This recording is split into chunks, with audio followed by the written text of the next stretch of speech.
NFC North, this is my division. Green Bay going 13-4, Minnesota 8-9, Chicago 6-11, and Detroit 3-13.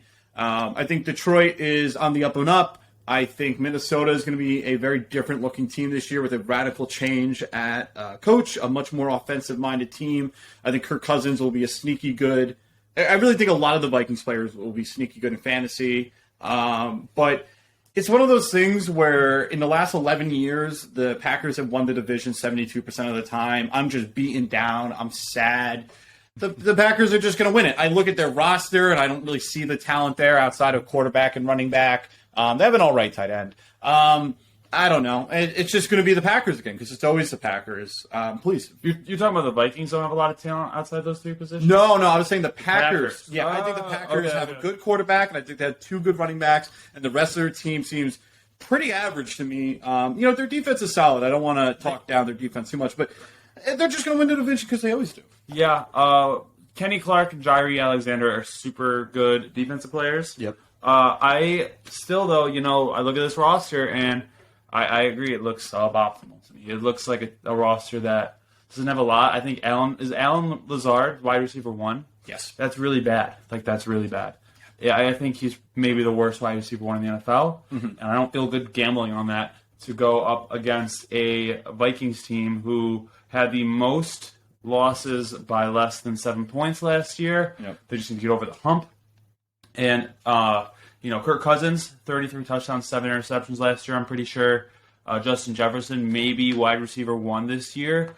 He seems primed to I'd put my money on it. I would say Justin Jefferson will finish the year with the best wide receiver stats. I agree. I think I would take that bet, too.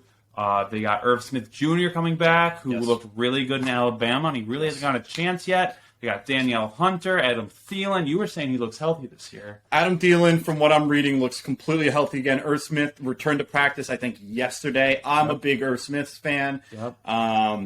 KJ Osborne, a name that I don't know a lot of people know, but you should know. He's a very talented player on the Vikings. Yeah, he's their slot guy, right? Or is he a burner? He's more of a burner, more like deep field. Like, he's the type of guy to have 3 catches for 60 yards. Christian Kirk-esque man. Yeah. Right, yeah. I like those guys.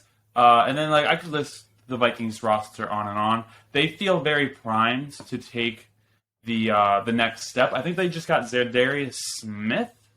I'm not. This isn't good podcasting, but I don't remember who they drafted. But I know it's good people, so just trust me, bro.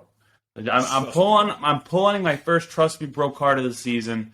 I like the Vikings here. What are their odds? Especially just looking at the Packers roster.